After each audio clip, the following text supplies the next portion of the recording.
নমস্কার সবাইকে, কেমন আছেন সবাই? নিশ্চয়ই ভালো আছেন, আমিও ভালো আছি। সবাইকে স্বাগত জানাচ্ছি বনানীর বৈচিত্র্যে। তো আজকে ছেলের জন্মদিন, সেই উপলক্ষে বাবার বাড়ি থেকে বোন এসেছিলো। তো বোন এই যে একটা রাজহাঁস এনেছিল আর দুটো মুরগি এনেছিল। তো দেখানো হয়নি আগে, খেয়াল ছিল না, আসলে অনেক কাজের ভিড়ে। তো ভাবলাম আপনাদের সাথে একটু শেয়ার করি। তো যখন কাটা হয়ে গেল সে আর এই মুরগি দুটো, তখন এই যে দেখাচ্ছি, এই যে দুটো মুরগি ছিল। মুরগি দুটো বেশি বড় না, রাজহাঁসটা কিন্তু বেশ বড় ছিল। তো যাই হোক, আমরা এই যে গরম জাল করে এখন আমার বোন আর আমি ছেলে নিলাম হাঁস মুরগি দুটোই। তো এই যে আসলে একা একা তো সম্ভব না। তো আমি কিছুটা ছেলে তারপরে উঠে গেছিলাম, বোন শাল ছিল। তো শালা কোটা হয়ে গেছে, ওটা রেখে এখন আমি, যেহেতু জন্মদিন সন্ধ্যার সাথে হবে, তো আমি পায়েসটা রান্না করছিলাম। আরও হাঁসটা একা একা কুটিয়ে নিয়েছিল। তো এই যে পায়েস রান্না করছি কিন্তু ছেলের জন্মদিন উপলক্ষে। আসলে মধ্যবিত্ত পরিবারে তো খুব বড় করে আসলে সবসময় করা সম্ভব হয় না। তো ছোটোখাটো ওদের আর কি মনের একটু ভালো লাগবে যে আমার জন্মদিন হচ্ছে, সেই জন্য এই যে ছোটো করে একটু জন্মদিন করা হচ্ছে বাড়িতে।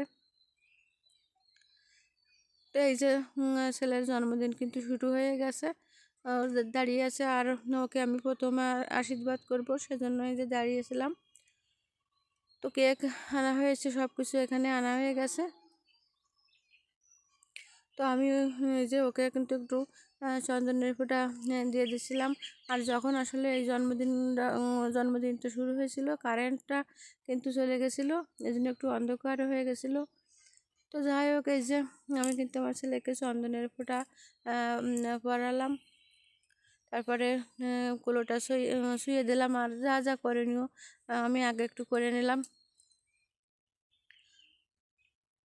তারপরে ওকে একটু পায়েস রান্না করেছিলাম, ওকে একটু পায়েসটাও আর কি খাইয়ে দিলাম।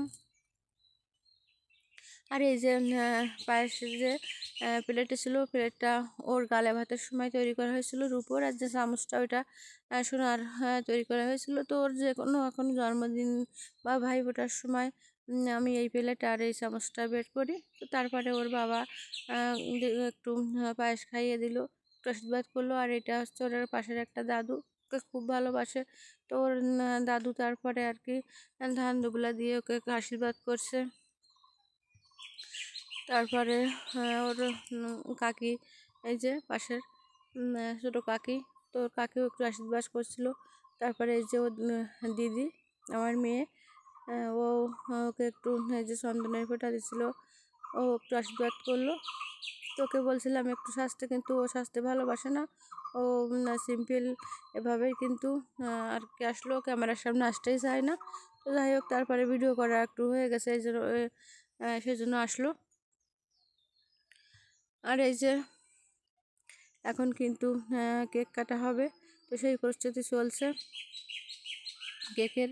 তো ছোটো হলেও আর কি বাচ্চাদের মনের যে ইচ্ছা, আমার এটা লাগবে ওটা লাগবে, তো কিছু কিছু কেনা হয়েছিল। তারপরে যে কেক কাটা হয়ে গেছে, এখন ওর দিদা, পাশের যে দিদা একটু খাইয়ে দিল, আমি একটু খাইয়ে দিলাম। তো তারপরে কিন্তু ওরা অনেক আনন্দ করলো বাচ্চারা মিলে। তো জন্মদিন অনুষ্ঠানের শেষে আমি সেই হাঁসটা, এই যে রাজহাঁসটা রান্না করছিলাম। আরও অনেক কিছু রান্না হয়েছিল, সব কিছু আর কি দেখানো তো সম্ভব হয় না সবসময়, সময় তাহলে বেড়ে যায়। তো কেমন লাগলো আমার আজকের ভিডিও কমেন্টে জানাবেন। আর ভালো লাগলে লাইক কমেন্ট শেয়ার করে দেবেন। আর নতুন যারা দেখছেন আমার চ্যানেলটিকে সাবস্ক্রাইব করে আমার পাশে থাকবেন। আর এরকম নতুন নতুন ভিডিও পেতে পাশে থাকা বেল আইকনটি বাজিয়ে দেবেন।